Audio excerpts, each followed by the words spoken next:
สบายดีพี่น้องมื้อนี้สิพาพี่น้องไปรอเบิ่งสวนปลูกแบบผสมผสานไปกันเลย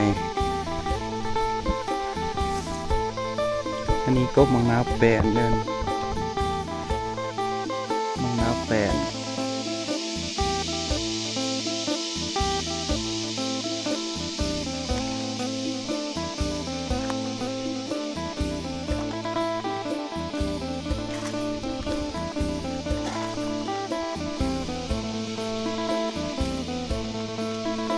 กล้วยสีดาบทันในหอสีดาสายพันธุ์กึมจู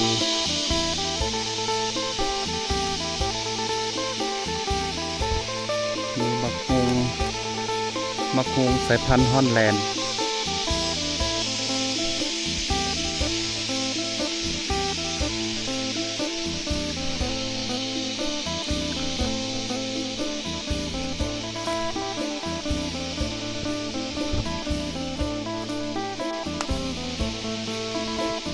มีมะเกียงสายพันธุ์ฟรีมอง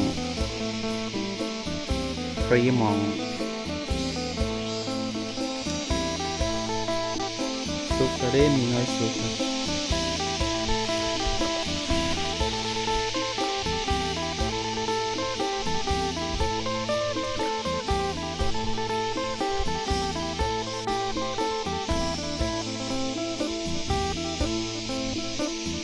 มีลาบสายพันธุ์มีลาบ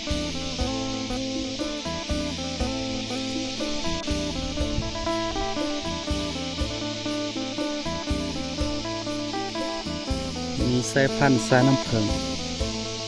กกเดียวมี2 สายพันธุ์อันนี้ปีมองอยู่ในกกเดียวพี่น้อง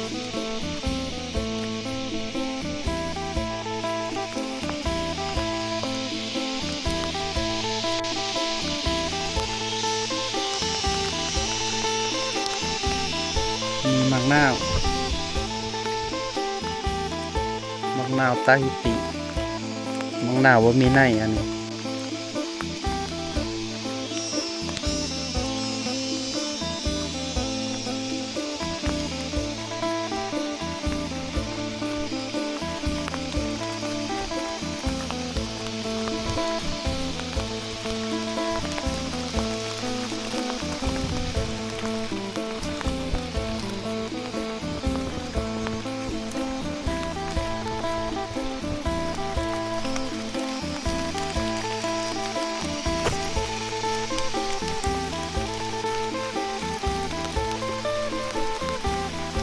ฝนก็สิตกแล้ว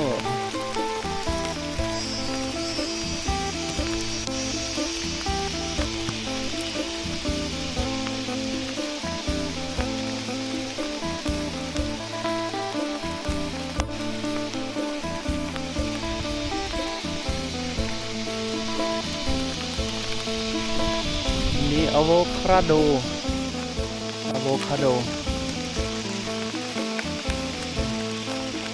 นี่ไงโอ้คาโด